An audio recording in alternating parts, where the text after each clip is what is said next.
मतलब 3 में से कोई एक सिचुएशन है, क्या चीज है वो? समझ नहीं आ रहा, मतलब जो पढ़ाया है वो समझ नहीं आ रहा, या पैटर्न लिखने का, पैटर्न पैटर्न लिखने में दिक्कत आ रही है। पैटर्न। ओके, लिखने में दिक्कत आ रही है एक। यस हाँ, मैम। लिखने में कैसे दिक्कत आ रही है, मतलब आपको क्वेश्चन मैम बताया कि, हाँ बोलो। जैसे मैम क्वेश्चन है मैम, अटेम्प्ट कैसे करना है, पहले पॉइंट्स कौन से आने हैं, किस सीक्वेंस में जाना है, मैम पता ही है मैम।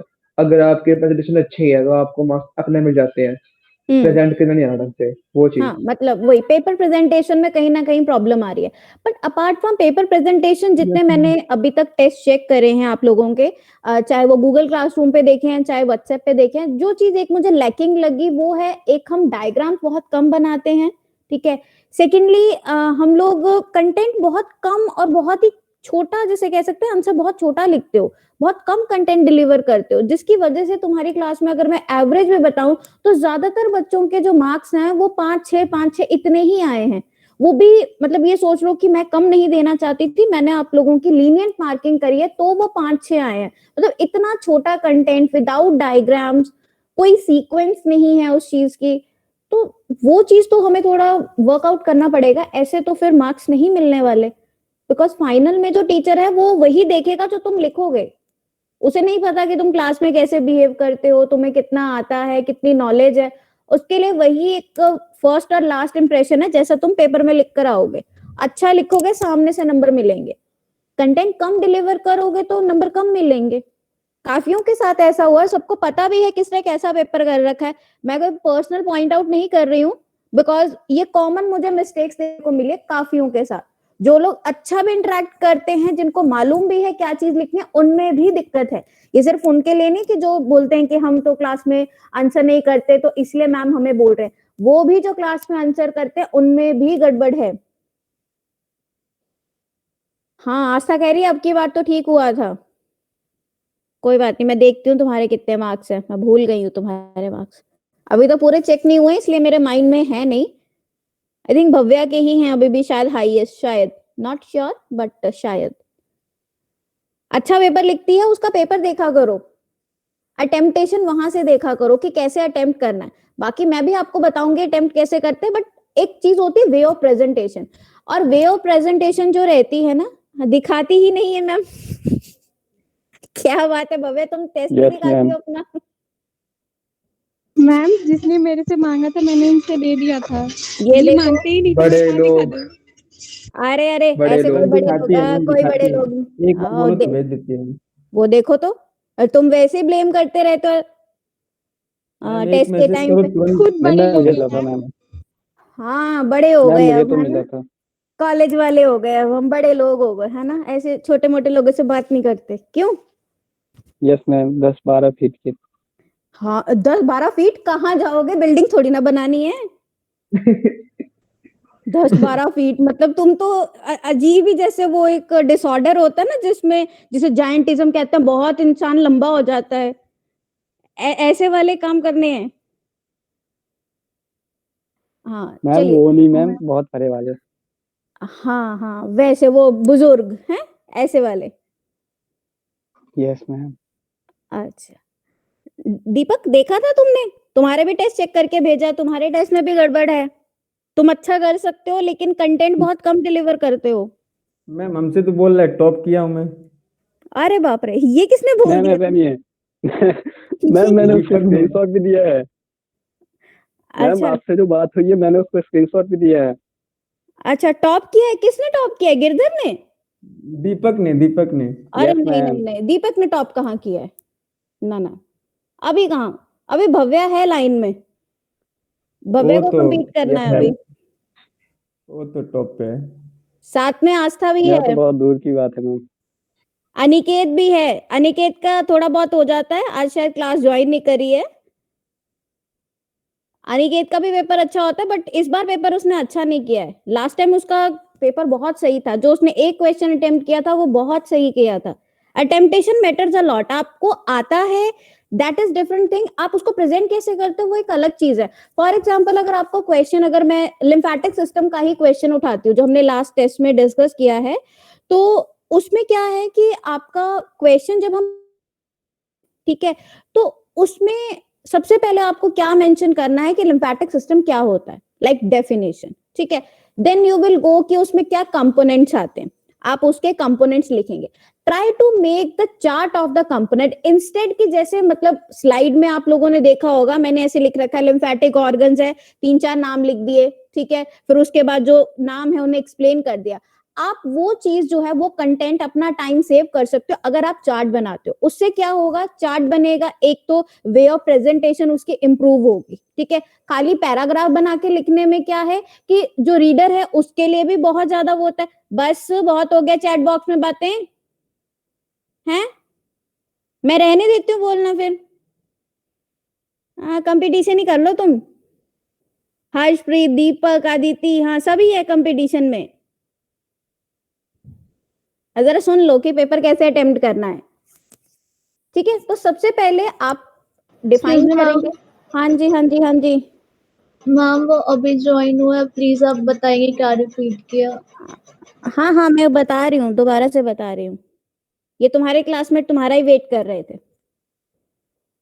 उसमें सबसे पहले क्या है, जैसे लिम्फेटिक सिस्टम का क्वेश्चन है, so you will explain what is lymphatic system, then you will go for the parts of the lymphatic system, ठीक है। उसका आप एक चार्ट बनाएंगे। चार्ट बनाने के बाद आप उसका डायग्राम बनाएंगे। काफी लोगों ने डायग्राम बहुत ज्यादा लैकिंग है, ठीक है।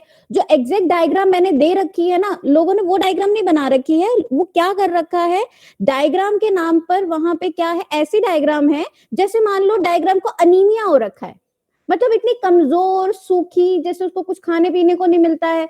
कुछ अच्छी सी थोड़ा सा ढंग से डायग्राम बनाओ। एक जरी सी जगह दे दी है डायग्राम को कि भाई तुम कोने में पड़ी रहो, तुम हो, हमें नंबर मिल जाएंगे। ऐसा नहीं करना है। डायग्राम बनाने मैं नहीं कहती आप पेंसिल यूज करो, आप ब्लैक पेन यूज करो, मैं नहीं कहती। एक ही पेन है, उसी से यूज करके अच्छे से डायग्राम बनाओ, एटलीस्ट हमें दिखाई दे, ठीक है। आपको उसको साइड में समझ के नहीं चलना है, वो आपके क्वेश्चन का कंटेंट है। आपको मार्क्स मिलेंगे उस बेसिस पे जितना आप अच्छे से डायग्राम ड्रॉ कर पाओ। मैं नहीं कहती कि हाँ सबकी ड्राइंग बहुत अच्छी होती, मेरी भी नहीं अच्छी, बट ट्राई कि एटलीस्ट हम उसके वर्ड समझ सके, ठीक है। तो वो जो डायग्राम है, वो डायग्राम बनाने के बाद आपको अटेम्प्ट करना है आगे कि हाँ इसके क्या फंक्शंस हैं। हमने फंक्शंस एक्सप्लेन कर दिए।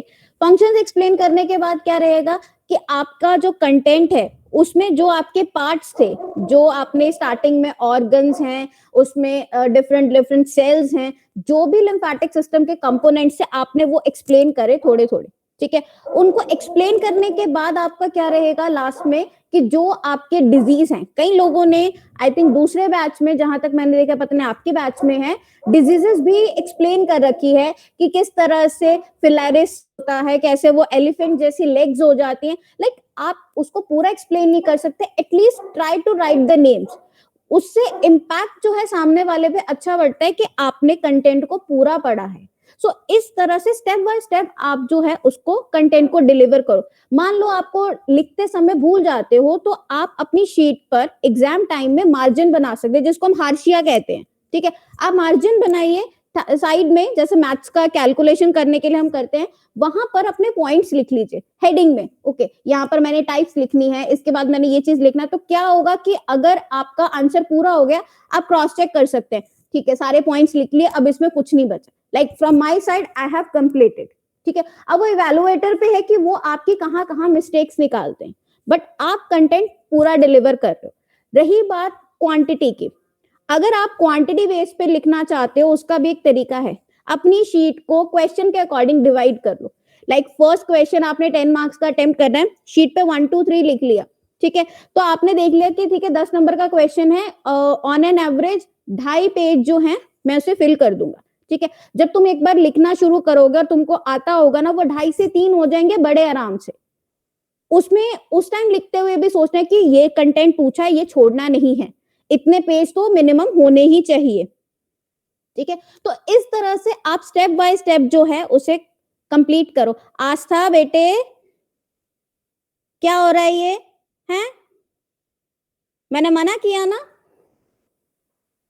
शरारतें करते हैं हम क्लास में ज्यादा। समझ में आया कैसे अटेम्प्ट करना है?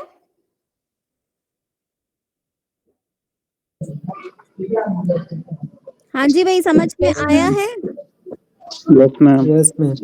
Yes ma'am. ठीक है, तो जो आपका क्वेश्चन है उसको आंसर करते समय सबसे पहले हमने क्या देखना है, क्वेश्चन क्या पूछा और कितने नंबर का पूछा है। सबसे बड़ी चीज यही रहती है। आपसे 5 नंबर में पूछा है, आपको 10 नंबर जितना लिखने की कोई जरूरत नहीं है। उसमें आपको सबसे मेन चीज देखनी है कि हाँ, अगर मैं डायग्राम बनाकर इसको थोड़ा एक्सप्लेन कर दूं तो वाइंड अप हो जाएगा। अगर आपसे 10 नंबर में पूछा मतलब इसको एक्सटेंड करने की जरूरत है। आपको ज्यादा आता है, कई जगह आपको उसे कॉन्ट्रैक्ट करना है, कई जगह उसको आपने एक्सपैंड करना है, तो वो आपको मार्क्स के अकॉर्डिंग जो है अपना क्वेश्चन अटेम्प्ट करना है। सेकेंडली, हर किसी का वे ऑफ अटेम्प्टेशन डिफर करता है। ठीक है, कोई किसी चीज पे ज्यादा फोकस करता है, लाइक कईयों को आदत होती है वर्ड्स को हाईलाइट करने की। आप वर्ड्स को हाईलाइट कर सकते हो, जहां आपको लगता है कि ये कंटेंट इंपॉर्टेंट है आप उसे हाईलाइट कर दो। कंटेंट हाईलाइट होगा, दैट मीन्स कि अगर आपका नियर बाय कोई मिस्टेक होगी ना, तो वो कई बार क्या होती है, वो उससे छुप जाती है। ठीक है, आपने कोई चीज हाईलाइट कर रखी है, ओके ये पॉइंट ठीक लिख रखा है, अच्छा लिख रखा है, एक्स्ट्रा मार्क्स मिल जाते हैं कई बार उस बिहाफ पे। तो ऐसी कुछ चीजें करिए कि जब हम कंटेंट लिखते हैं तो हाईलाइट करिए उसी सेम पेन से। कोई जरूरत नहीं है कलरफुल मल्टीपल पेन यूज करने की। आई डोंट प्रेफर कि आप बहुत सारे पेन यूज करो, पेंसिल यूज करो। एक पेन है, उससे पेपर लिखा जाता है। और स्पीड बढ़ाओ अपनी, पेपर में जब लिखते हैं तो स्पीड बढ़ाने की कोशिश करो। मैं आपको वही चीजें कहती हूँ जो एक्चुअल में पॉसिबल है, जो मैंने अपने आप करा है, वही सेम चीज आपसे उम्मीद रखती हूँ कि आप भी लिख सकते हो। और तुम तो भाई अभी इतने वो हो, फ्लो है तुम्हारा लिखने का। मुझे लिखे इतना टाइम हो गया है, तुम्हारे कंटेंट जितना लिखा हुआ, मतलब मैं अगर इतनी स्पीड में इतने टाइम पहले लिख सकती हूँ तो तुम भी लिख सकते हो। तुम तो सुपर फास्ट जनरेशन हो, डिजिटलाइज जनरेशन है, नहीं यस हो? मैम। Yes ma'am. हाँ, हैबिट नहीं है अब मैम, ठीक है। इतना फास्ट हैबिट करने की। हैबिट नहीं है मैम। बच्चे, हैबिट तो डालनी पड़ेगी ना। मान लो तुम्हारा ठीक है मैम। एग्जाम लास्ट मिनट में, तुम्हारे पास सिर्फ 5 मिनट रह गए हैं, ठीक है, और तुम लिख रहे हो और लास्ट में तुम ये बाहर निकल के बोलो कि काश मेरे पास 5 मिनट एक्स्ट्रा होते ना, मैंने एक क्वेश्चन पूरा लिख देना था। और ये हमारे साथ ऑलमोस्ट सबके साथ कभी ना कभी हो चुका होता है कि काश हमें यस मैम। थोड़ा सा टाइम ज्यादा मिल जाता। बट एग्जैक्टली गलती टाइम की नहीं है, वो उतना ही है। 3 घंटे का टाइम है, 1.5 घंटे का टाइम है, लेकिन हमारी स्पीड में दिक्कत है। क्योंकि एग्जाम लिखते हुए हमारे पास डिस्ट्रैक्शंस बहुत होते हैं। टीचर किसी दूसरे को डांट रहा है, हम अपना काम छोड़ के उसको सुनना शुरू हो जाएंगे। उससे क्या होगा, आपकी स्पीड रुक जाएगी। अपनी स्पीड अगर आपकी पहले तेज होगी, आप अपने पार्ट पे सही चलिए कि मैं टाइम के साथ ट्यून अप करके चल सकूं। जितना टाइम है उसमें मुझे कंटेंट भी डिलीवर बढ़िया से करना है और काम पूरा करना है। क्वेश्चन को छूटना नहीं चाहिए। सबसे बड़ी चीज, कोई क्वेश्चन अनअटेम्प्टेड नहीं होना चाहिए, फिर वो उसमें बिल्कुल ही जीरो हो जाता है। 5 नंबर का क्वेश्चन छूटा मतलब जीरो, उसमें से एक सिंगल नंबर नहीं मिलेगा आपको, क्योंकि आपने लिखा ही नहीं है। ठीक है, तो ये चीज जो है, उस चीज को आपने माइंड में जो है बिठा लो। क्वेश्चन कैसे अटेम्प्ट करना है। मेरी स्लाइड्स में बहुत कंटेंट है, कुछ एक्स्ट्रा भी मिलता है, सारा पेपर में नहीं लिखना होता, वो आपको समझाने के लिए है। उसमें आपको क्वेश्चन को देखकर, मार्क्स को देख के अटेम्प्ट करना है। ये नहीं करना कि मान लो अगर मैं हिमेटोपोइसिस क्वेश्चन, जो आई थिंक मैंने 2 से 3 बार सबको दिया, लेकिन अभी भी मुझे वैसा जो रिजल्ट है वैसा मुझे किसी का नहीं मिला, दोनों बैचेस में किसी से नहीं मिला ऐसा रिस्पॉन्स कि मैं कहूं कि हाँ जितना उसमें कंटेंट है उसको हमने बहुत ढंग से डिलीवर किया। आप बोलोगे मैम उसमें इतने बड़े बड़े पैराग्राफ्स हैं, हम सारे कैसे लिखेंगे। लाइक अगर आप हिमेटोपोइसिस एक्सप्लेन करते हो, उसमें फर्स्ट आता है एरिथ्रोपोइसिस, उसमें आरबीसी एक्सप्लेन कर रखा है, आप उसका टेबल बना के एक्सप्लेन कर सकते हो। कौन कह रहा है आपको कि आप उसका पूरा लिखिए, there is a rouleaux formation something, आगे आप एक्सप्लेन करो, उसका आप टेबल बनाइए, आरबीसी लिखिए, उसके फीचर्स लिखिए।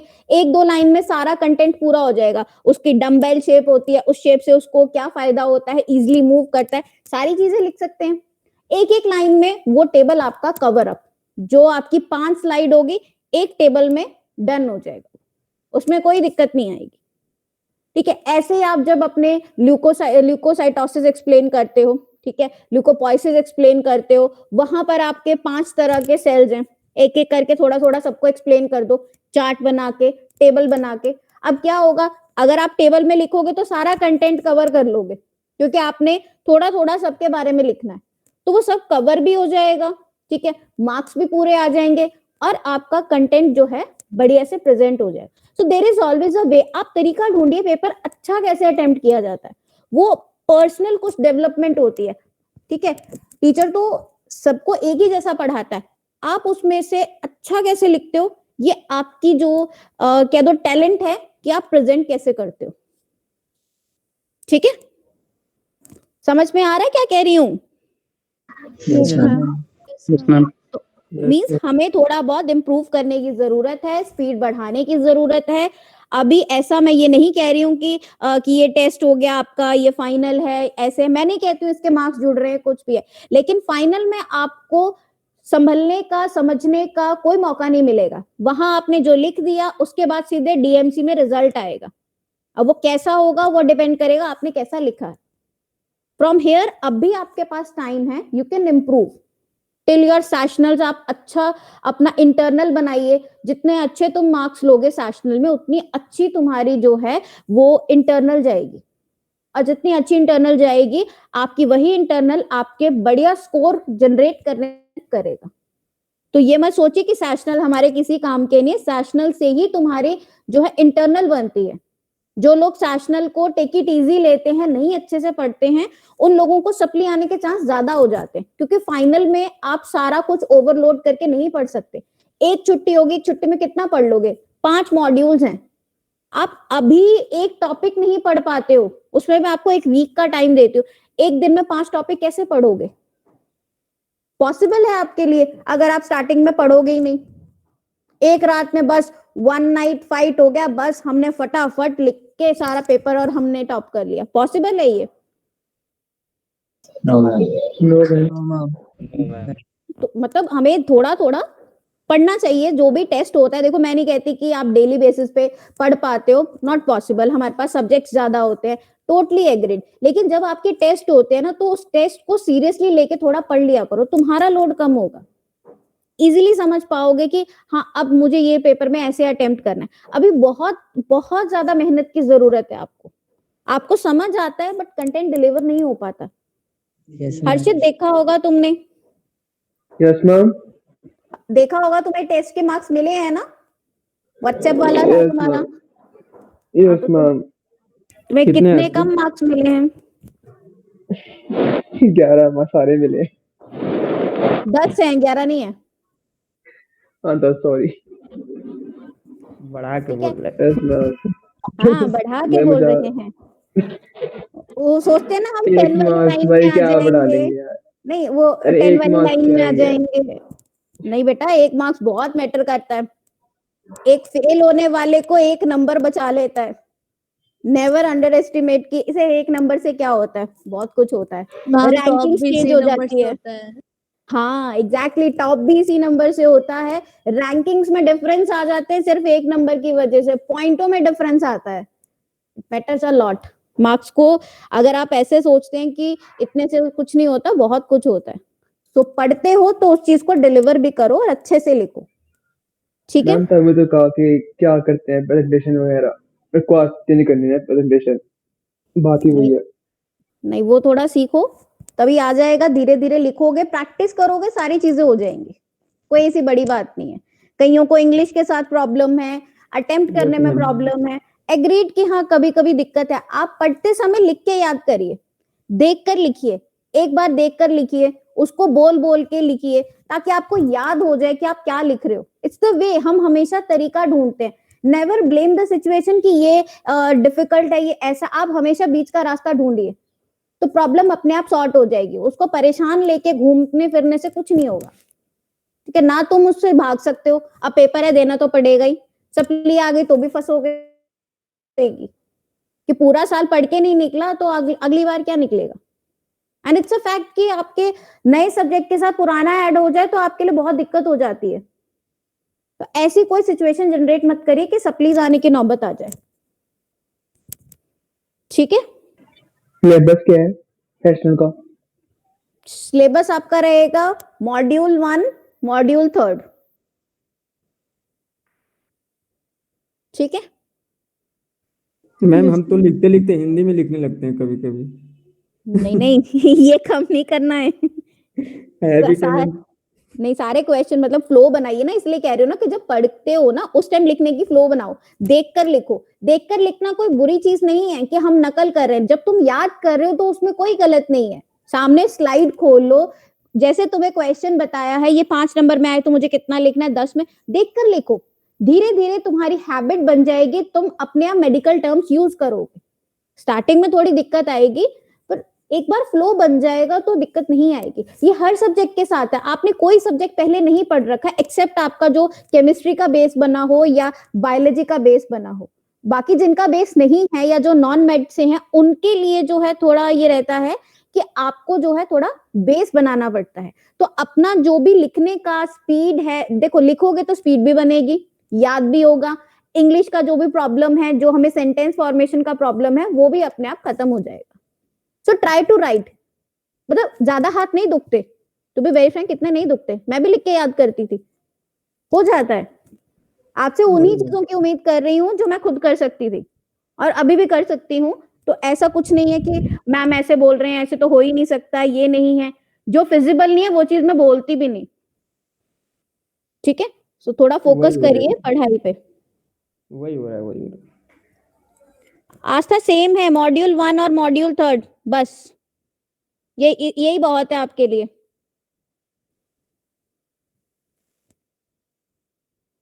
चलिए अभी हाफ एन आवर पड़ा है, एक क्वेश्चन देती हूँ, क्वेश्चन अटेम्प्ट करिए। ठीक है, मैं क्वेश्चन था। हाँ जी,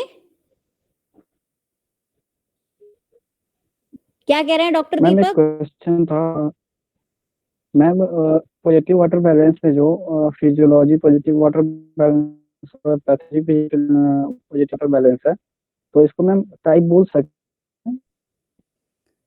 एक मिनट, आपकी ना आवाज कट रही है।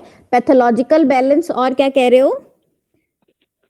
मैम मेरी आवाज अब जा रही है? हाँ हाँ, बोलो बोलो। मैम मैं पॉजिटिव वाटर बैलेंस जो है जी। उसमें आता है एक फिजियोलॉजी पॉजिटिव वाटर बैलेंस और उसमें आता है पैथोलॉजिकल पॉजिटिव वाटर बैलेंस। तो मैम इन दोनों को हम पॉजिटिव वाटर बैलेंस क्या? हाँ बोल सकते हैं, टाइप बोल सकते हैं, बोल सकते हैं भाई। क्यों अंकित, क्या बात, क्वेश्चन नहीं सुन रहे आप? दीपक डॉक्टर साहब कुछ पूछ रहे हैं। सुना मैम, हल्का हल्का पैथोलॉजिकल वाटर बैलेंस और हाँ, उसने क्वेश्चन पूछा है कि अगर जो पॉजिटिव वाटर बैलेंस है, ठीक है, उसमें 2 तरह के टाइप्स होते हैं, फिजियोलॉजिकल और पैथोलॉजिकल। क्या हम उनको टाइप्स में कंसीडर कर सकते हैं कि पॉजिटिव वाटर बैलेंस जो है वो फिजियोलॉजिकल भी हो सकता है, पैथोलॉजिकल भी हो सकता है? Is it possible? ऐसा है कुछ?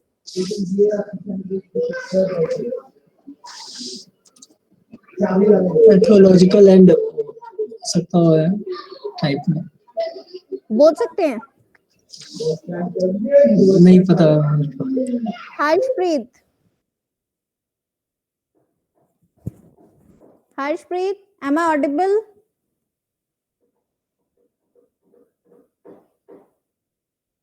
आवाज नहीं आ रही है।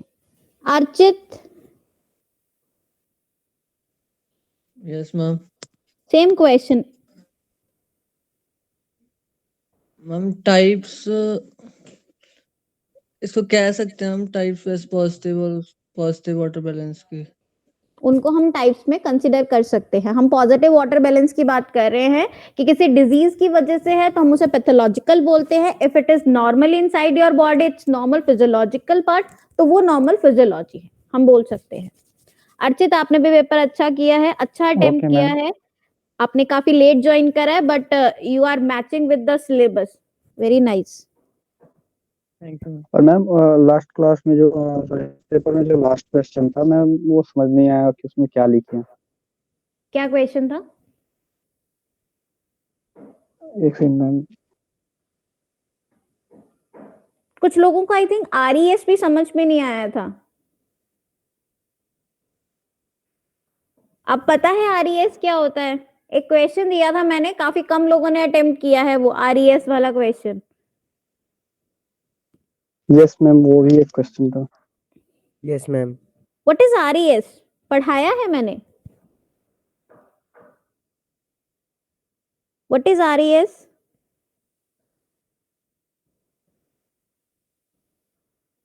अभी भी नहीं मालूम?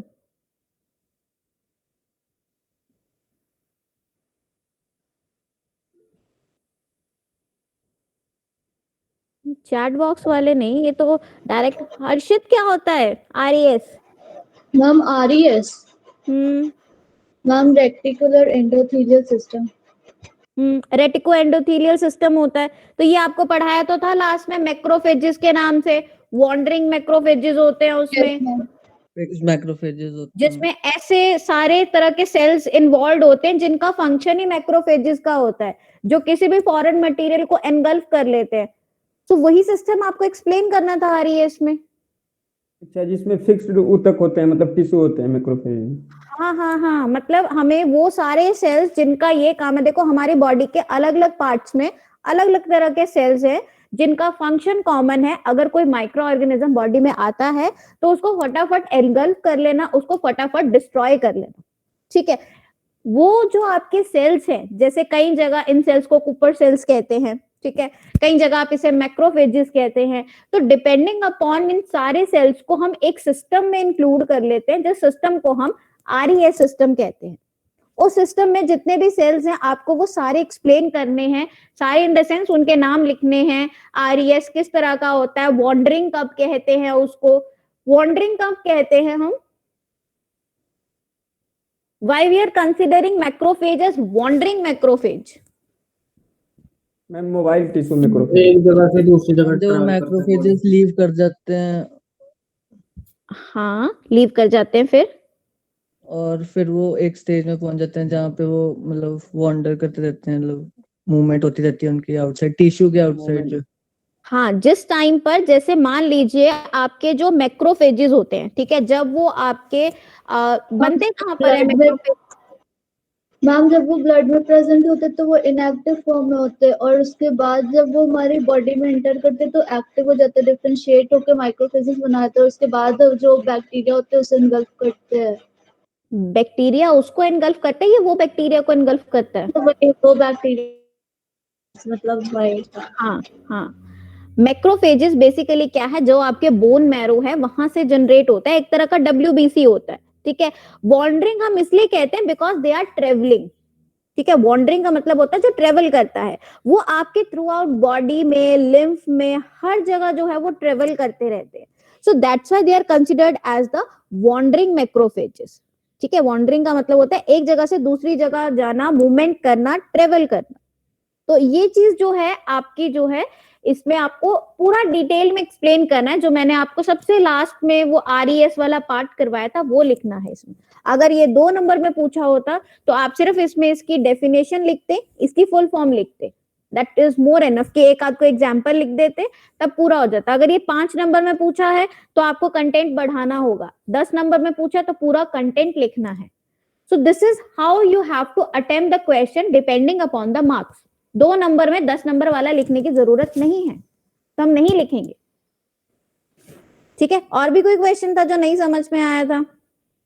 Ma'am explain the importance of body fluid. Ma'am यहाँ पे इम्पोर्टेंस पूछ रहे हैं, तो ये चीज इम्पोर्टेंस माने यूजेस, क्या जरूरत है बॉडी फ्लूइड्स की, क्यों जरूरत है।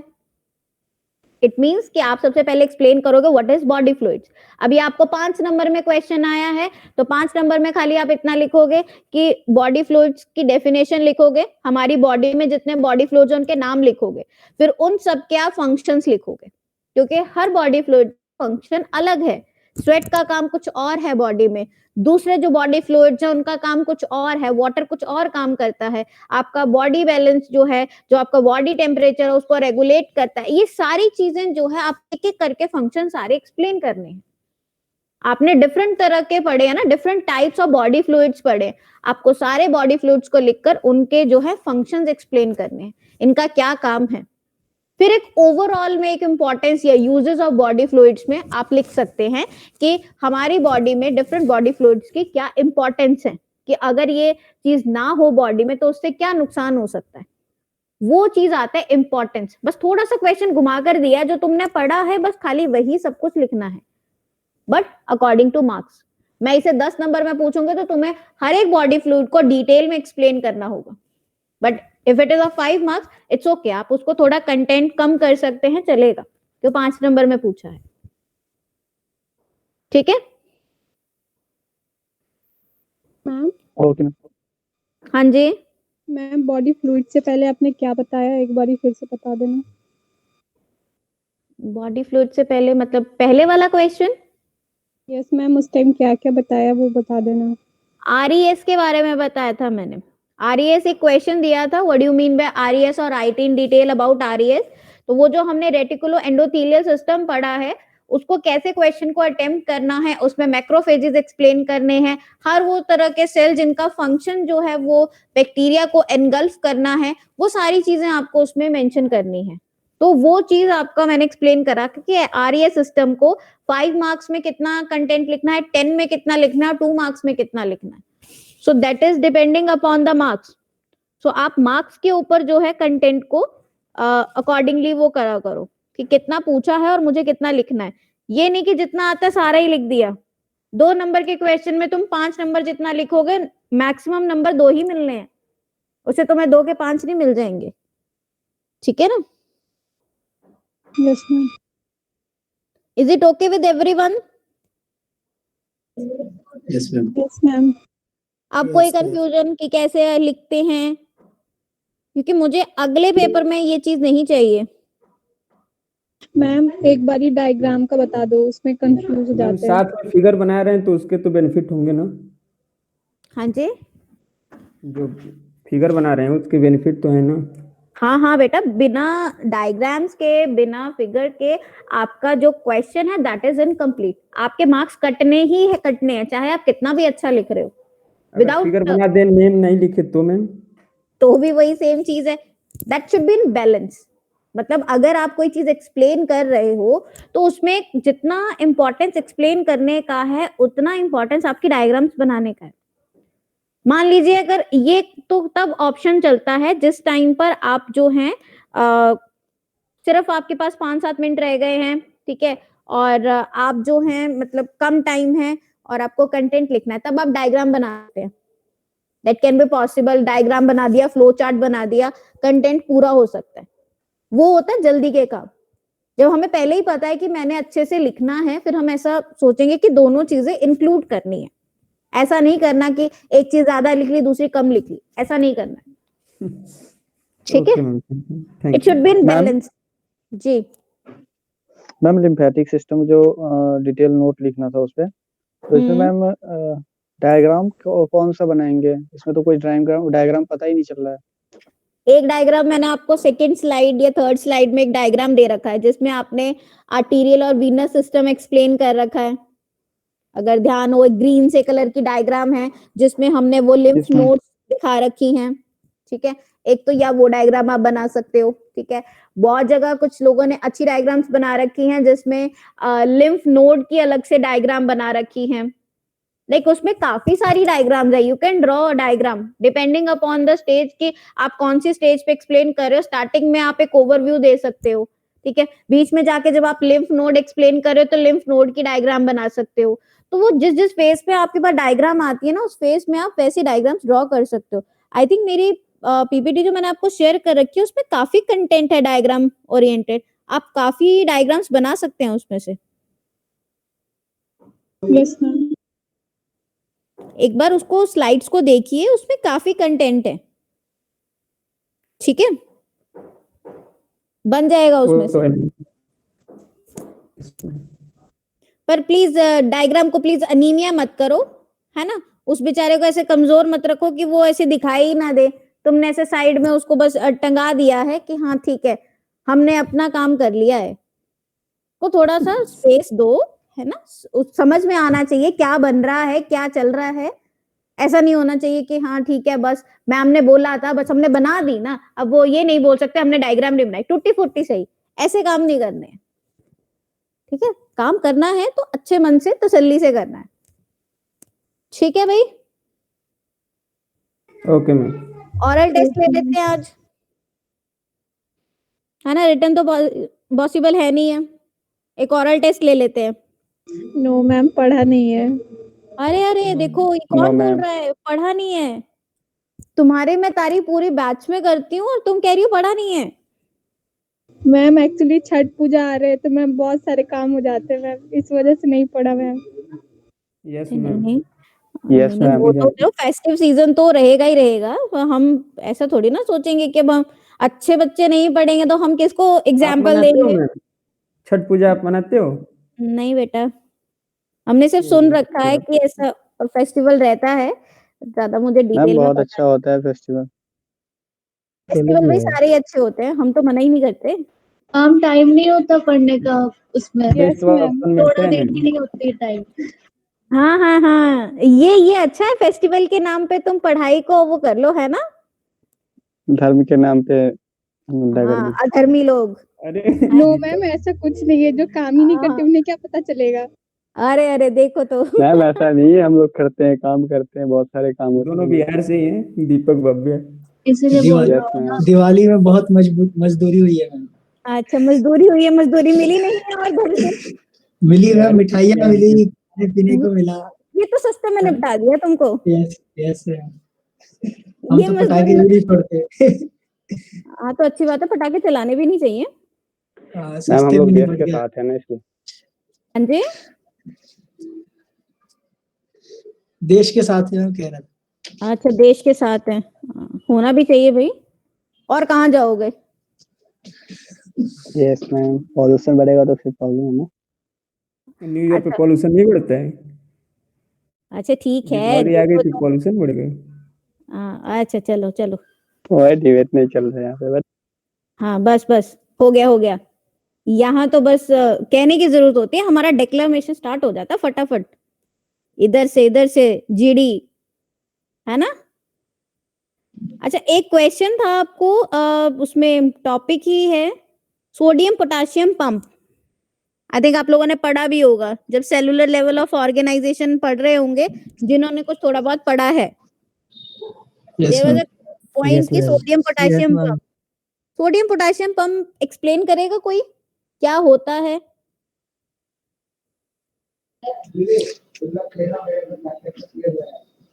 मैम जो हमारे पास सोडियम होता है वो एक्स्ट्रा सेलुलर साइड पे होता है, एंड वो हमारे पास जो बाहर सेल में ट्रांसमेम्ब्रेन प्रोटीन जो होती है उसके साथ ज्वाइन होता है।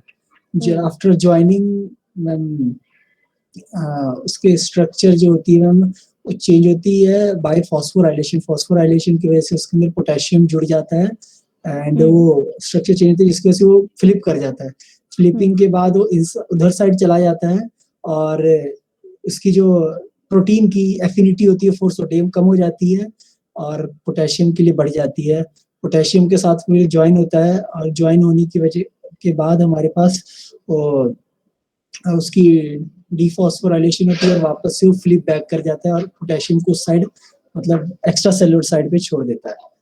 तो इस तरह हमारे पास दो पोटेशियम जाते हैं, दो सोडियम जाते हैं, 3 पोटेशियम एक्स्ट्रा सेलुलर साइड पे आते हैं इस तरह। ओके नाउ जो भी अंकित ने एक्सप्लेन करा, अनिकेत बताना कहीं कुछ मिसिंग था? मैम मेरे को क्लियर नहीं थी, बट मैं स्टिल अपनी तरफ से एक्सप्लेन दोबारा कर सकता हूँ। नहीं मुझे मिस्टेक्स ढूंढनी है, किसी ने कुछ सुना हो? इसकी तो मैं दोबारा खुद कर सकता हूँ। नहीं रुको, और किसी Yes, ने ma'am. जो कुछ थोड़ा बहुत अंकित ने थोड़ा सा गड़बड़ किया है। यस मैम, वो फॉस्फोराइलेशन होती है तो एटीपी से एडीपी में चेंज होते हैं मैम, और प्रोटीन फॉस्फोराइलेशन होती है। हाँ प्रोटीन फॉस्फोराइलेशन होते हैं, बट उसने एक वर्ड यूज करा है कि पोटाशियम अटैच होता है।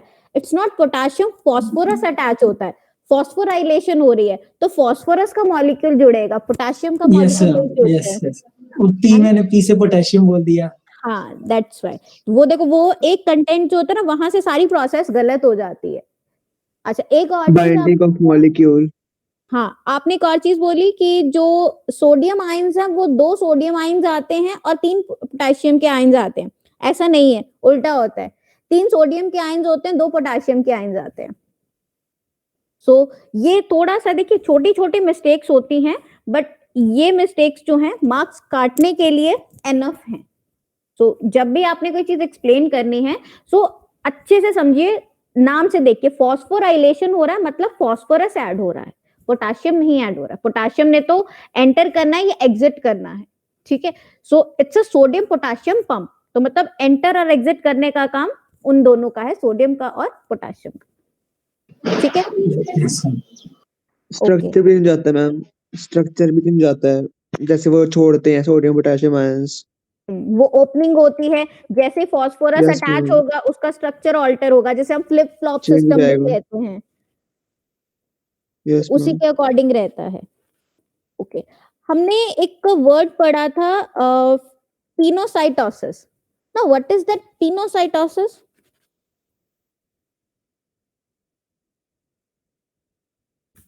Movement of substance from intracellular to extracellular. नहीं, हम तो सब्सटेंस को जो है सोल्यूशन फॉर्म में एनगल्फ करते हैं। सोल्यूशन फॉर्म में एनगल्फ करते हैं, और थोड़ा सा मैम सेल movement होती है। ड्रिंकिंग होता सोल्यूशन ही है मैम, इसमें लिक्विड ही होता है।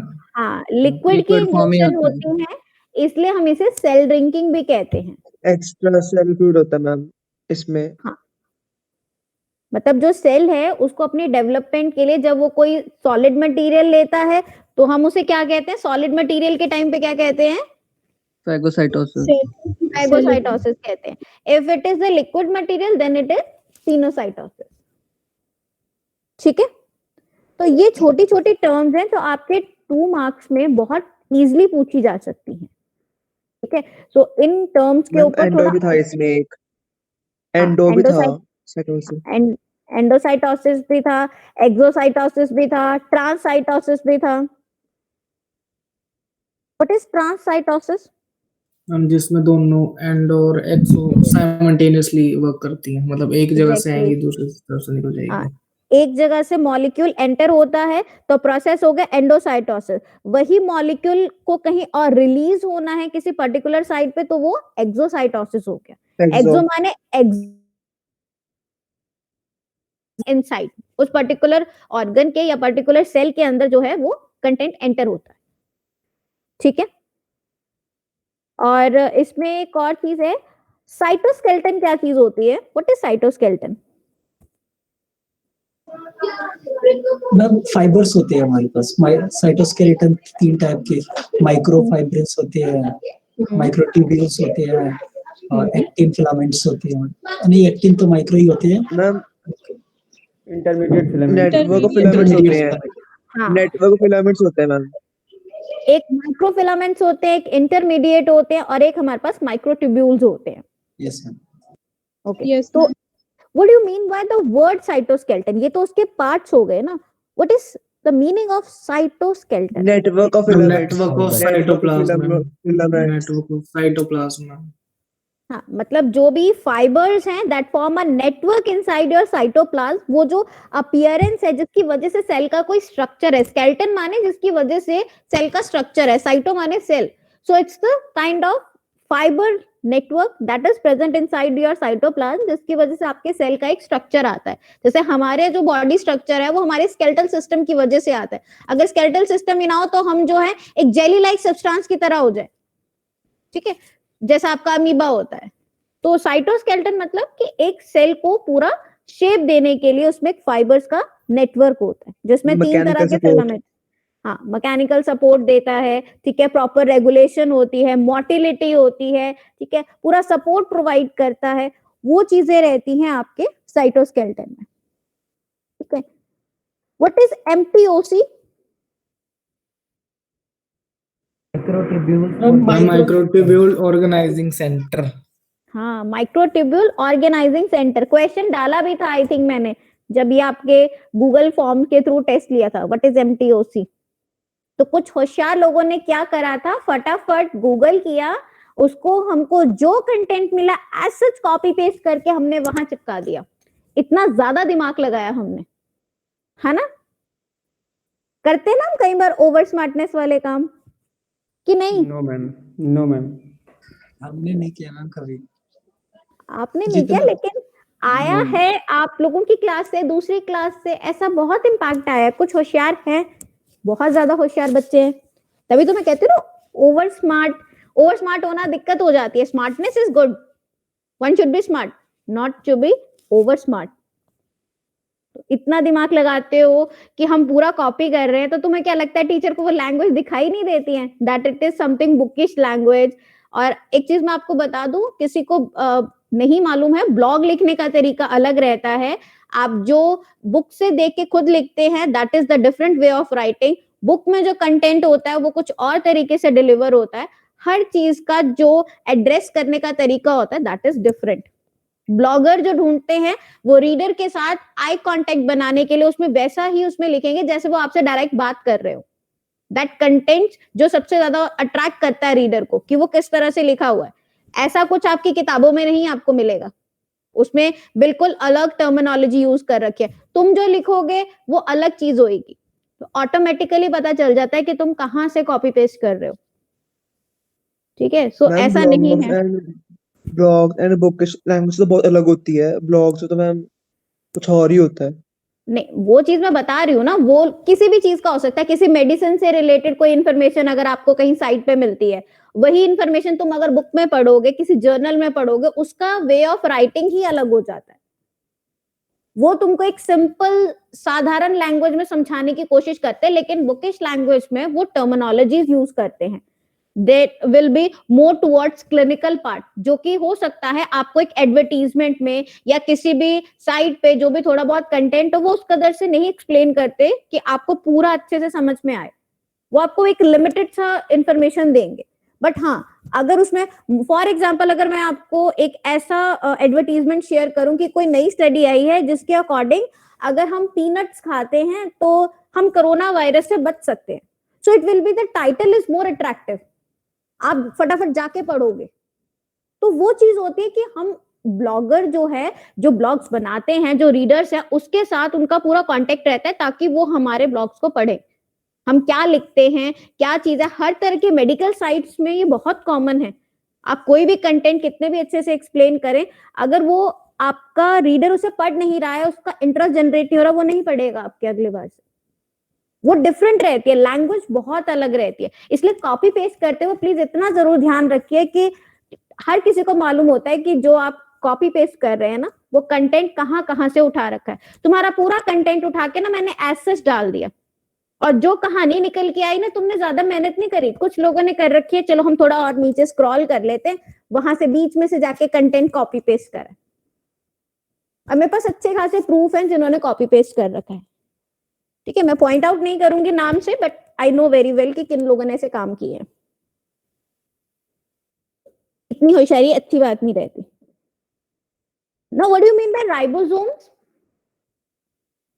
What are ribosomes? Ma'am protein synthesis करता है मैम, रफ एंडोप्लाज्मिक रेटिकुलम पे प्रेजेंट होते हैं. ओके, तो रफ एंडोप्लाज्मिक और स्मूथ एंडोप्लाज्मिक होते हैं. इसमें कुछ सब यूनिट्स भी होते हैं. 70s 80s ma'am. 70s 80s. Yes, ma'am. 70s ribosome on 80s. तो ये क्या होता है? What is this S stand for? Sedimentation ना. नहीं. ना. Svedberg unit. Very nice, Svedberg unit. What is this 70? हमने यहाँ 70 या 80 ही क्यों लिया? हम कुछ और भी कह सकते थे इसको.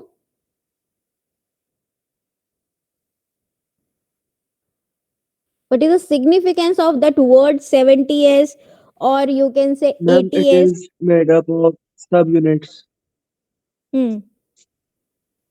50s या 30s का प्रोसेस 70s मैम. तो फिर तो ये 80 हो गया. मैम मेरे को याद नहीं. मैम वो ओवरलैप करता है ना, इसीलिए ओवरलैप कर देते हैं ना. हाँ, ओवरलैप हो जाते हैं. ओवरलैप होता है जिसकी वजह से वो 10 यूनिट्स जो है वो दोनों में कॉमन हो जाते हैं. तो टोटल हमारे पास जो है 70s रह जाता है. ओके, तो प्रोकैरियोटिक्स या यूकैरियोटिक्स में कुछ डिफरेंस होता है regarding this 70s and 80s? Yes ma'am. Yes, prokaryote में 70s होता है मैम, और यूकैरियोट्स में 80s होता है. ओके, यूकैरियोटिक्स में 80s होता है, प्रोकैरियोटिक्स में 70 होता है. तो हम लोग किस में आते हैं, प्रोकैरियोटिक यूकैरियोटिक्स? यूकैरियोट्स. यूकैरियोटिक्स. हाँ, हम यूकैरियोटिक्स हैं. चलिए शुक्र है, अपना मालूम है कि हम कौन सी कैटेगरी में आते हैं. What is peroxisomes?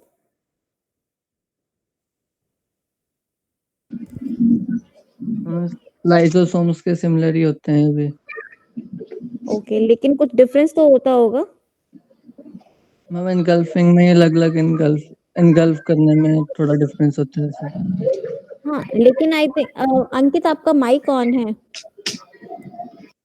ऑक्सीडाइज होते हैं आई थिंक ऑक्सीजन को यूज करके, जो इसके एंजाइम्स हैं वो ऑक्सीजन यूटिलाइज करते हैं जिससे फोटो वो रेस्पिरेशन में मैम. हाँ ब्रेक डाउन होता है, ऑक्सीडाइज होता है for organic substances. That is your peroxisomes. But दोनों का फंक्शन एक जैसा ही रहता है, फंक्शन में डिफरेंस नहीं आता. Okay, one more thing, cell division. कितने तरह की सेल डिवीजन होती है? Mitosis, meiosis. माइटोसिस, मियोसिस, ठीक है. So what is the difference between mitosis and meiosis? Mitosis equivalent होती है और वो जो होती है रिडक्शनल डिवीजन होती है मियोसिस जो होती है. ओके, तो इज इट कॉमन कि हमारी बॉडी में हम कहते हैं ना रोज नए सेल्स बनते रहते हैं, तो वो प्रोसेस माइटोसिस की होती है, मियोसिस की होती है? माइटोसिस. माइटोसिस. ओके, कितने फेज होते हैं माइटोसिस में?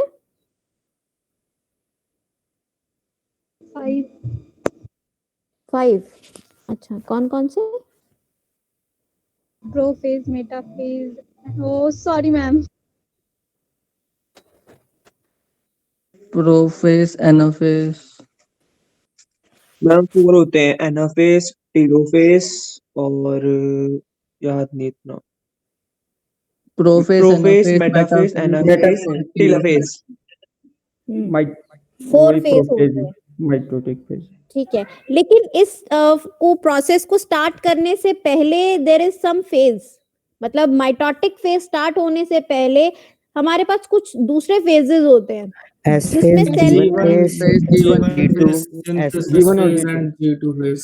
हाँ G1 है, S फेज और G2 है. What is G, what is S? G1 phase. Gap 1. Gap phase and synthesis Gap phase. 1 Gap 1 phase. Okay, what is S? Synthesis. Synthesis phase. कितना time period होता है इस phase का? 8 hour I think so. 7 to 8 hours. 8 hours. 8 hours. 8 hours होते हैं. 7 to 8 hours. So basically S phase में होता क्या है, मतलब ऐसा कौन सा मेन फैक्टर है जो सिर्फ एस फेज में होता है? रेप्लिकेशन. DNA करता है replicate. There is a difference between replication and multiplication. So हमारा जो डीएनए है that is replicated in your S phase. ठीक है, उसके बाद आपकी बाकी सारी प्रोसेस मींस ये वो प्रोसेस वाला फेज होता है जिस टाइम आपका सेल जो है वो डिवीजन के लिए अपने आप को रेडी कर रहा होता है. बिकॉज आपके जो सेल्स है वो 1 से 2 सेल्स में कन्वर्ट होंगे, आगे डॉटर सेल्स बनेंगे, तो उसमें पहले से ही जो कंटेंट है वो डबल होने स्टार्ट हो जाते हैं.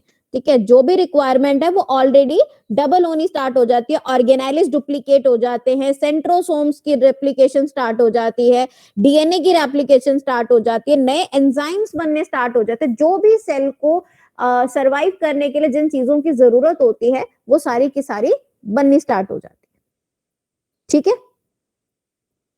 सो आप लोगों का ये जो टेस्ट रहेगा, जो आज टेस्ट था, that will be conducted by Thursday. आज है ट्यूसडे, वेडनेसडे, थर्सडे. परसों होगा थर्सडे को.